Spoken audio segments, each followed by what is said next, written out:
Hi every one, Litt ലാബിലേക്ക് എല്ലാവർക്കും ഒരു warm welcome. നമ്മൾ ഇന്ന് തേർഡ് സെമസ്റ്റർ സൈക്കോളജിയിലെ ഫസ്റ്റ് മൊഡ്യൂൾ ആയിട്ടുള്ള ഇൻട്രൊഡക്ഷൻ ടു സൈക്കോളജിക്കൽ അസസ്മെന്റ് ആണ് ഡിസ്കസ് ചെയ്യാൻ പോകുന്നത്.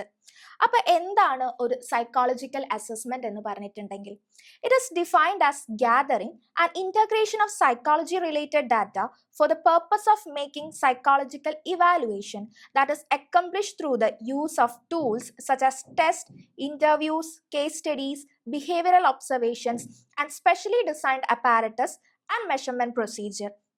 അതായത് ഒരു സൈക്കോളജിക്കൽ അസസ്മെന്റ് എന്ന് പറഞ്ഞിട്ടുണ്ടെങ്കിൽ സൈക്കോളജി റിലേറ്റഡ് ആയിട്ടുള്ള ഡാറ്റാസിനെ നമ്മൾ ഗ്യാദർ ചെയ്യുന്നു, അതിനെ എന്ത് ചെയ്യുന്നു, ഇന്റഗ്രേറ്റ് ചെയ്യുന്നു.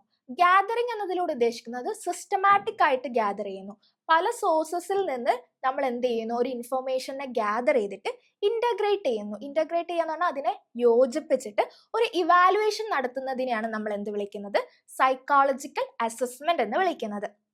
ഓക്കെ, അതിന് യൂസ് ചെയ്യുന്ന ടൂൾസ് ആണ് test, interview, case studies, behavioural observations, specially designed apparatus and measurement procedures എന്നൊക്കെ പറയുന്നത്. അപ്പൊ ഇതിനുള്ള ഒരു ടിപ്പിക്കൽ ആയിട്ടുള്ള ഒരു എക്സാമ്പിൾ നമുക്ക് നോക്കിയാലോ. ഫോർ എക്സാമ്പിൾ, ഇപ്പൊ ഒരു കുട്ടി അക്കാദമിക്കലി ഫങ്ഷനിങ് ആണോ എന്ന് ടീച്ചർക്ക് അസസ് ചെയ്യണം. അപ്പൊ നമ്മൾ എന്ത് ചെയ്യും, ഒരു സൈക്കോളജിക്കൽ അസസ്മെന്റ് നടത്താണ് ചെയ്യുന്നത്. അപ്പൊ കുട്ടി ഫങ്ഷനിങ് ആണോ എന്നറിയാൻ വേണ്ടിയിട്ട് ടീച്ചർ എന്ത് ചെയ്യാണ്, അസസ്മെന്റിലേക്ക് റെഫർ ചെയ്യുമ്പം എന്താ സംഭവിക്കുന്നത്, അവിടെ ഒരു സൈക്കോളജിസ്റ്റ് അല്ലെങ്കിൽ ഒരു സൈക്യാട്രിസ്റ്റ് അസസ് ചെയ്യുന്നത് മേ ബി ഫസ്റ്റ് അവരുടെ ഇന്റലിജൻസ് ടെസ്റ്റ് ചെയ്യുമായിരിക്കും, ആ കുട്ടീൻ്റെ അച്ചീവ്മെന്റ് മോട്ടിവേഷൻ നോക്കുമായിരിക്കും, ആ കുട്ടിക്ക് എത്രത്തോളം എഡ്യൂക്കേഷനിൽ മോട്ടിവേറ്റഡ് ആണ് എന്ന് മനസ്സിലാക്കാനാണ് ഈ ഒരു അച്ചീവ്മെന്റ് മോട്ടിവേഷൻ നമ്മൾ നോക്കുന്നത്. അത് കഴിഞ്ഞിട്ടുണ്ടെങ്കിൽ ചിലപ്പോൾ നമുക്ക് അവിടെ ഇന്റർവ്യൂ ചെയ്യാം, പാരൻസിനെയും ഇന്റർവ്യൂ ചെയ്യാം, അതേപോലെ തന്നെ നമുക്ക് ടീച്ചേഴ്സിനെയും ഇന്റർവ്യൂ ചെയ്യാം. കുട്ടി എങ്ങനെയാണ് ക്ലാസ് റൂമിൽ ബിഹേവ് ചെയ്യുന്നത്, പാരൻസിനാണെങ്കിൽ വീട്ടിൽ എങ്ങനെയാണ് ബിഹേവ് ചെയ്യുന്നത്, അവരുടെ സ്റ്റഡി ഹാബിറ്റ് എന്താണ്, ഇതൊക്കെ മനസ്സിലാക്കാൻ വേണ്ടിയിട്ട് നമുക്ക് അവിടെ ഇന്റർവ്യൂ നടത്താം. ഇതൊന്നും കൂടാതെ നമുക്ക് വേണമെങ്കിൽ ഒബ്സർവേഷനും കൂടി നടത്താം. ആ കുട്ടീനെ തെറാപ്പിസ്റ്റിന് ഡയറക്റ്റ്ലി ഒബ്സർവ് ചെയ്യാനും പറ്റും. അപ്പം ഈ ഒരു മെത്തേഡ്സിലൂടെ ഒക്കെ കിട്ടുന്ന ഡാറ്റാസിനെ നമ്മൾ എന്ത് ചെയ്യുകയാണ് ചെയ്യുന്നത്, അതിനെ ഇന്റഗ്രേറ്റ് ചെയ്തിട്ട് ഒരു ഇവാലുവേഷൻ നടത്തുന്നതിനെയാണ് നമ്മൾ എന്ത് വിളിക്കുന്നത്, സൈക്കോളജിക്കൽ അസസ്മെന്റ് എന്ന് വിളിക്കുന്നത്. ഇനി എല്ലാവർക്കും എപ്പോഴും ചേഞ്ച് ആയി പോകുന്ന ഒരു ടെർമിനോളജിയാണ് സൈക്കോളജിക്കൽ അസസ്മെന്റും സൈക്കോളജിക്കൽ ടെസ്റ്റും സെയിം അല്ലേ എന്നുള്ളത്. ആക്ച്വലി സൈക്കോളജിക്കൽ ടെസ്റ്റസും സൈക്കോളജിക്കൽ അസസ്മെന്റും ഡിഫറെൻ്റ് ആയിട്ടുള്ള ടെർമിനോളജിയാണ്. അസസ്മെന്റിന്റെ ഒരു ടൂള് മാത്രമാണ് ടെസ്റ്റ് എന്ന് പറയുന്നത്. നമ്മളിവിടെ പറയുന്നില്ലേ, tools like testers, interviews, case studies. അപ്പം സൈക്കോളജിക്കൽ അസസ്മെന്റിൽ യൂസ് ചെയ്യുന്ന ഒരു ടൂളാണ് എന്തെന്ന് പറഞ്ഞിട്ടുണ്ടെങ്കിൽ ടെസ്റ്റ് എന്ന് പറഞ്ഞിട്ടുണ്ടെങ്കിൽ. അപ്പം നമ്മൾ അസസ്മെന്റ് എന്ന് പറഞ്ഞിട്ടുണ്ടെങ്കിൽ ഒരു ബ്രോഡർ ടേം ആണ്. ഓക്കെ, ആൻഡ് ടെസ്റ്റ് എന്ന് പറയുന്നത് എന്താണ്, ഒരു നാരോ ടേം ആണ്. കാരണം അസസ്മെന്റിൽ നമ്മൾ ഒരു പേഴ്സൺ ആസ് എ ഹോൾ ആണ് നമ്മൾ കൺസിഡർ ചെയ്യുന്നത്. മറ്റേത് ടെസ്റ്റിലാണെങ്കിൽ എന്താ സംഭവിക്കുന്നത്, അവിടെ നമ്മൾ ഒരു പെർസ്പെക്റ്റീവിനെ മാത്രമാണ് നോക്കുന്നത്, അല്ലെങ്കിൽ ഒരു ഏരിയ ഓഫ് ഫങ്ഷനിങ് മാത്രമാണ് നോക്കുന്നത്. അപ്പൊ ഈ നേരത്തെ പറഞ്ഞ എക്സാമ്പിൾ ഇല്ലേ, നമ്മൾ ഈ കുട്ടി ഫങ്ഷനിങ് ആണോ നോക്കുന്നതിൽ, അതിലിപ്പം നമ്മൾ പറഞ്ഞ ഇന്റലിജൻസ്, അതേപോലെ തന്നെ അച്ചീവ്മെന്റ് മോട്ടിവേഷൻസ്, ഇതൊക്കെ എന്താണ്, ടെസ്റ്റസ് വഴിയാണ് നമ്മൾ അസസ് ചെയ്യുന്നത്. ഓക്കെ അല്ലേ? So that's the difference between psychological അസസ്മെന്റും സൈക്കോളജിക്കൽ ടെസ്റ്റും എന്നുള്ളത്. അപ്പൊ സൈക്കോളജിക്കൽ അസസ്മെന്റ് എന്ന് പറഞ്ഞാൽ എന്താ, നമ്മൾ ഇൻഫോർമേഷൻ, സൈക്കോളജി റിലേറ്റഡ് ആയിട്ടുള്ള ഇൻഫോർമേഷൻസ് പല സ്ഥലത്തു നിന്നും ഇൻഫോർമേഷൻസിനെ ഗ്യാദർ ചെയ്യുന്നു, അതിനെ ഇന്റഗ്രേറ്റ് ചെയ്യുന്നു, എന്നിട്ട് ഒരു ഇവാലുവേഷൻ നടത്തുകയാണ് ചെയ്യുന്നത്. അതിനുപയോഗിക്കുന്ന ടൂൾസ് ആണ് ഏതൊക്കെ, test, interview, case studies, behavioural observations, specially designed apparatus, measurement procedures, ഇതൊക്കെ. ഓക്കെ, ഇനി നമ്മൾ നോക്കുന്നത് ദ പ്രോസസ് ഓഫ് അസസ്മെന്റ് എന്നുള്ളതാണ്. അപ്പൊ എന്തൊക്കെ പ്രോസസ്സിലാണ് നമ്മൾ അസസ്മെന്റ് കണ്ടക്ട് ചെയ്യുന്നത്? അപ്പൊ 4 സ്റ്റേജസ് ആണ് ഒരു അസസ്മെന്റ് കണ്ടക്ട് ചെയ്യാൻ നമുക്ക് വേണ്ടത്. ഒന്ന് referral of the assessment, planning and tool selection, conducting the assessment, report writing. ഇങ്ങനെ 4 സ്റ്റെപ്സ് ആണ് ഉള്ളത്. First one is the referral for the assessment. അപ്പൊ റെഫറൽ ഫോർ ദ അസസ്മെന്റ് എന്ന് പറയുമ്പം ഇവിടെ അസസ്മെന്റിന് വേണ്ടിയിട്ട് നമുക്കൊരു റെഫറൻസ് കിട്ടണം. അപ്പം നേരത്തെ നമ്മൾ പറഞ്ഞ എക്സാമ്പിളിൽ ടീച്ചറാണ് ചോദിക്കുന്നത് കുട്ടിക്ക് ഫങ്ഷനിങ് പോസിബിൾ ആണോ, അക്കാദമിക്കലി ഫങ്ഷനിങ് കുട്ടിക്ക് പോസിബിൾ ആണോ എന്ന് മനസ്സിലാക്കണം. അപ്പോൾ ടീച്ചറാണ് ഇവിടെ റെഫറൻറ്റ് ചെയ്യുന്നത്. ഓക്കെ, റെഫർ ചെയ്യുമ്പം അവിടെ ഒരു അസസ്സറും ഉണ്ടാകും, ഒരു SSC ഉണ്ടാകും. എന്താ അസസ്സർ എന്ന് പറഞ്ഞാൽ? അസസ്സർ എന്ന് പറഞ്ഞിട്ടുണ്ടെങ്കിൽ ആരാണോ അസസ്മെന്റ് നടത്തുന്നത് അയാളെയാണ് നമ്മൾ അസസ്സർ എന്ന് വിളിക്കുന്നത്. ടിപ്പിക്കലി അതൊരു സൈക്കോളജിസ്റ്റോ അല്ലെങ്കിൽ ഒരു സൈക്യാട്രിസ്റ്റോ ആയിരിക്കാം. ഓക്കെ, SSC എന്ന് പറഞ്ഞിട്ടുണ്ടെങ്കിൽ നമ്മൾ ആരിലാണോ ചെയ്യുന്നത്, ആ ഒരു അസസ്മെന്റ് ആരിലാണോ ചെയ്യുന്നത്. ഫോർ എക്സാമ്പിൾ ഇവിടെ നമ്മളുടെ സ്റ്റുഡൻറ്റിലാണ് നമ്മൾ ചെയ്യുന്നത്. ഓക്കെ, സോ രണ്ടാൾക്കാരാണ് ഉണ്ടാകുക ഒരു അസസ്മെന്റിൽ, ഒരു അസസ്സറും ഉണ്ടാകും, ഒരു SSCയും ഉണ്ടാകും.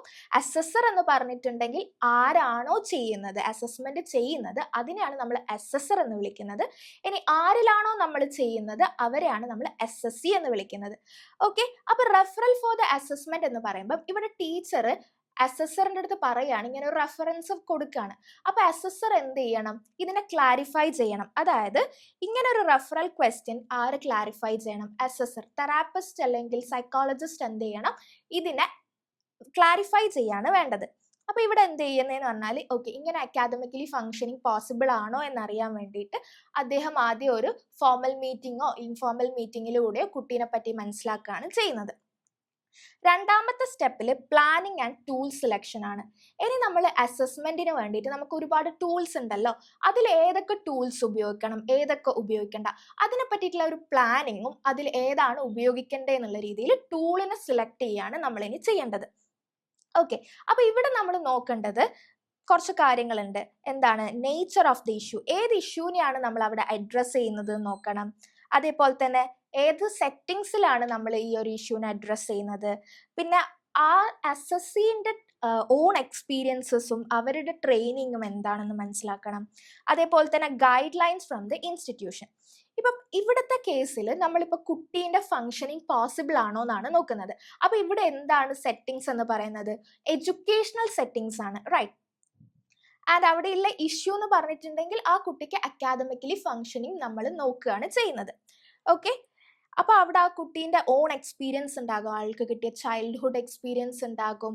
അതേപോലെ തന്നെ ഇപ്പൊ അക്കാദമിക്കലി അവരുടെ എക്സ്പീരിയൻസ്, അതിന് കിട്ടിയ ട്രെയിനിങ്, ഇതൊക്കെ എന്ത് ചെയ്യുന്നുണ്ട്, അതിന്റെ മാറ്റർ ആയിട്ട് വരുന്നുണ്ട്. ഇനി guide lines from the institution. നമ്മൾ എഡ്യൂക്കേഷണൽ സെറ്റിങ്സിൽ മാത്രമാണോ സൈക്കോളജിക്കൽ അസസ്മെന്റ് നടത്തുക? അല്ല, പല സെറ്റിങ്സിലും നമുക്ക് നടത്താൻ പറ്റും അല്ലെ. ഇപ്പൊ എഡ്യൂക്കേഷണൽ സെറ്റിങ്സിൽ നമുക്ക് നടത്താം, ക്ലിനിക്കൽ സെറ്റിങ്സിൽ നടത്താം, അല്ലെങ്കിൽ ഓർഗനൈസേഷണൽ സെറ്റിങ്സിൽ നമുക്ക് നടത്താം. ഓക്കെ, ഇപ്പം ഫോർ എക്സാമ്പിൾ നമ്മൾ ഓർഗനൈസേഷണൽ സെറ്റിങ്സിലാണ് ഒരു സൈക്കോളജിക്കൽ അസസ്മെന്റ് നടത്തുന്നത്. അപ്പം അവിടെ എന്താ നമ്മൾ നോക്കുന്നതെന്ന് പറഞ്ഞിട്ടുണ്ടെങ്കിൽ നമുക്കൊരാളെ ഹയർ ചെയ്യണം. ഓക്കെ, അപ്പൊ ഹയർ ചെയ്യണം എന്ന് പറയുമ്പം അവിടെ ഒന്നെങ്കിൽ നമ്മളുടെ HR അല്ലെങ്കിൽ അവിടെയുള്ള CEO ആയിരിക്കും ഇങ്ങനെ ഒരു അസസ്മെന്റിന് റെഫർ ചെയ്യുന്നുണ്ടാകുക. അപ്പൊ first one referral of the assessment അവിടെ നടന്നു. ആരാ നടത്തുന്നത്? HR അല്ലെങ്കിൽ CEO ആയിരിക്കും. ഇനി പ്ലാനിങ് ആൻഡ് ടൂൾ സെലക്ഷൻ ആണ്. പ്ലാനിങ് ആൻഡ് ടൂൾ സെലക്ഷനിൽ ഇതൊരു ഓർഗനൈസേഷണൽ സെറ്റിങ്സിലാണ് വർക്ക് ചെയ്യുന്നത്. ഇതിന്റെ ഇഷ്യൂ എന്താണെന്ന് മനസ്സിലായി, എൻ്റെ നേച്ചർ എന്താണെന്ന് മനസ്സിലായി. അവിടെ നമ്മൾ നോക്കേണ്ടത് അയാൾക്ക് കിട്ടിയ ട്രെയിനിങ്, അയാൾ എത്രത്തോളം ഈ ജോബിന് വെൽ ഒക്യുപ്പൈഡ് ആണ്, അതിനെന്തൊക്കെ ട്രെയിനിങ് കിട്ടിയിട്ടുണ്ട്, ഇതൊക്കെ മനസ്സിലാക്കണം. അത് കഴിഞ്ഞിട്ടാണ് guide lines of the institution. ചില ഇൻസ്റ്റിറ്റ്യൂഷൻ പറയും ഇങ്ങനത്തെ പേഴ്സണാലിറ്റി ടെസ്റ്റസ് മാത്രമേ അവർക്ക് ചെയ്യാൻ പാടുള്ളൂ. ഫോർ എക്സാമ്പിൾ ഇപ്പം EPQ ടെസ്റ്റ് അവരിൽ ചെയ്യാൻ പാടില്ല പേഴ്സണാലിറ്റിക്ക്. അപ്പൊ അത് എന്ത് ചെയ്യണം, അത് ഒഴിവാക്കണം.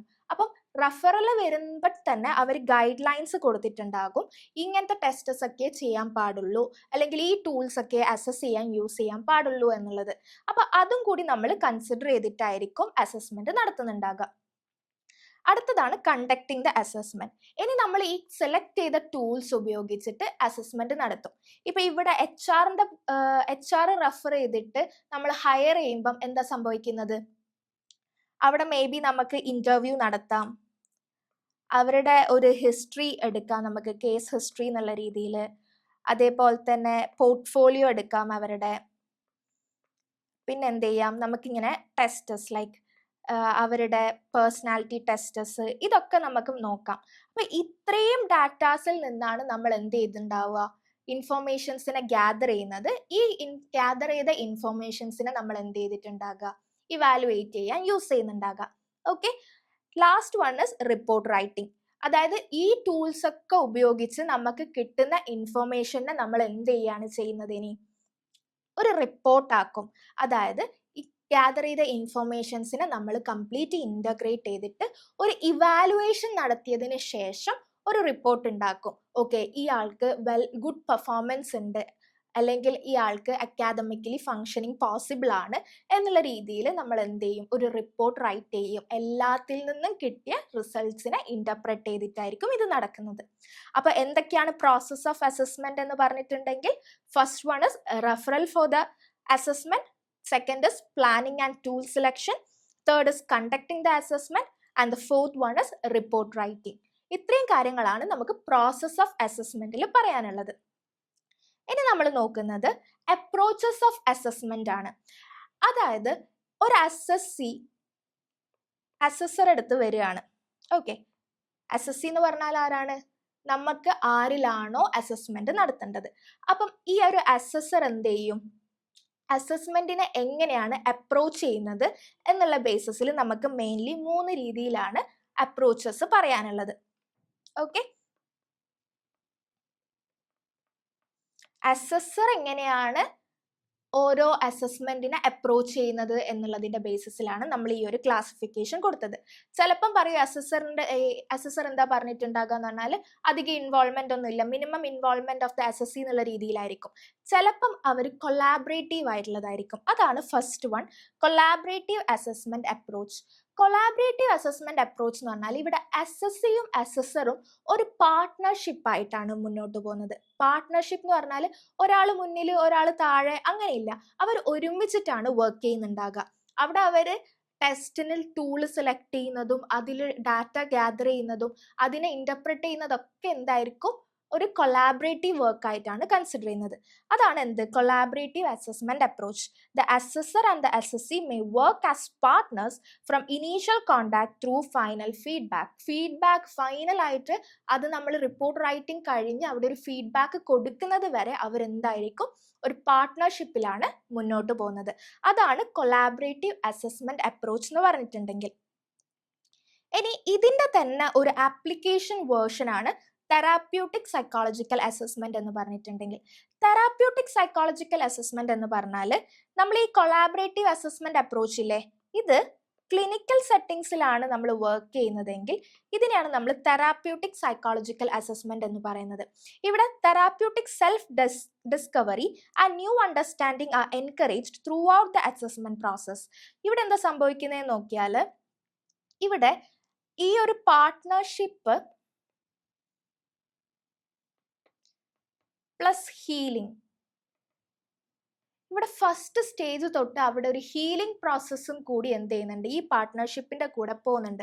അതിനെയാണ് നമ്മൾ എന്ത് വിളിക്കുന്നത്, തെറാപ്യൂട്ടിക് സൈക്കോളജിക്കൽ അസസ്മെന്റ് എന്ന് വിളിക്കുന്നത്. അതായത് ഇവിടെ അസസ്സറും അസസ്സിയും എന്താണ് കൊളാബറേറ്റ് ചെയ്തിട്ടാണ് അവർ എന്ത് ചെയ്യുന്നത്, മുന്നോട്ട് പോകുന്നത്, ഓരോ അസസ്മെന്റ് നടത്തുന്നത്. ഇപ്പൊ ക്ലിനിക്കൽ സെറ്റിംഗ്സിലാണെങ്കിൽ എന്താ, ഒരു ഡിസോർഡറിനെ ഡയഗ്നോസ് ചെയ്യുന്നതും അതിന്റെ ട്രീറ്റ്മെന്റ് പ്ലാൻസും അങ്ങനത്തെ ഒക്കെ ആയിരിക്കും നമ്മൾ mainly focus ചെയ്യുന്നുണ്ടാവുക, right.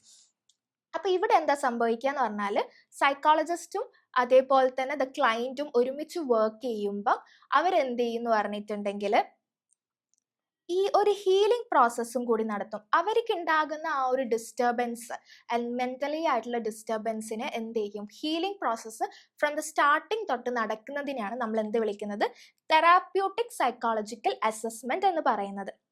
ഇനിയുള്ളതാണ് dynamic assessment.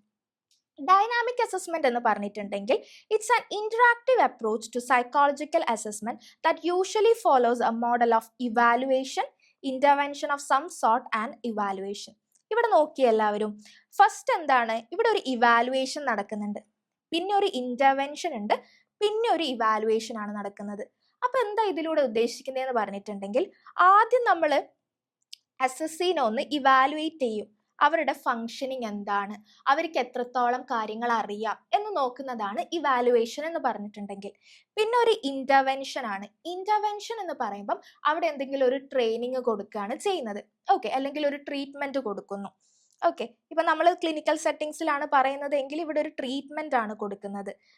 അല്ലെങ്കിൽ ഇപ്പം OB സെറ്റിംഗ്സിലാണ് പറയുന്നതെങ്കിൽ അവിടെ എന്താ സംഭവിക്കുന്നത്, ഒരു ട്രെയിനിങ് ആണ് കൊടുക്കുന്നത്. ഓക്കെ. അപ്പൊ ഇങ്ങനെ ഒരു ട്രെയിനിങ് കൊടുത്തതിന് ശേഷം പിന്നെയും നമ്മൾ എന്ത് ചെയ്യും? ഇവാലുവേഷൻ നടത്തും. അങ്ങനെ ഇവാലുവേഷൻ നടത്തുമ്പം എന്ത് മനസ്സിലാക്കും? അവർക്ക് എത്രത്തോളം കാര്യങ്ങളെ അക്വയർ ചെയ്യാൻ പറ്റും, അതേപോലെ തന്നെ എത്രത്തോളം ഗ്രോത്ത് അവർക്ക് ഉണ്ടാകാം, ഇതൊക്കെ നമുക്ക് മനസ്സിലാക്കാനാണ് ഡൈനാമിക് അസസ്മെന്റ് നടത്തുന്നത്. അപ്പം 3 അപ്രോച്ചസ് ആണ് ഉള്ളത്. ഒന്ന് കൊളാബറേറ്റീവ് അസസ്മെന്റ് അപ്രോച്ച് ഉണ്ട്, തെറാപ്യൂട്ടിക് സൈക്കോളജിക്കൽ അസസ്മെന്റ് ഉണ്ട്, മൂന്നാമത്തതാണ് ഡൈനാമിക് അസസ്മെന്റ്. ഓക്കെ. ഇനി നമ്മൾ ഇങ്ങനെയുള്ള അസസ്മെന്റിന്റെ പേർപ്പസ് എന്താണെന്ന് നോക്കാം. എന്താണ് ഇങ്ങനെയുള്ള അസസ്മെന്റിന്റെ പേർപ്പസ് എന്ന് പറഞ്ഞിട്ടുണ്ടെങ്കിൽ,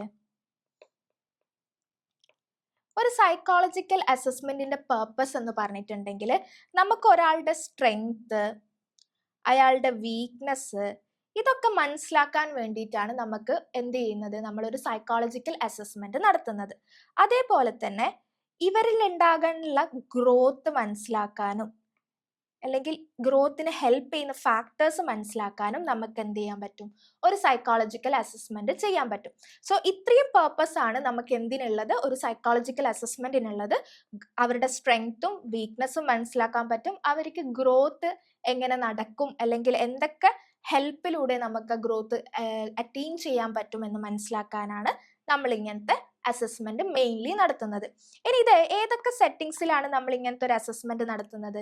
ഇപ്പം നമ്മൾ ഒരുപാട് എക്സാമ്പിൾസ് പറഞ്ഞല്ലോ.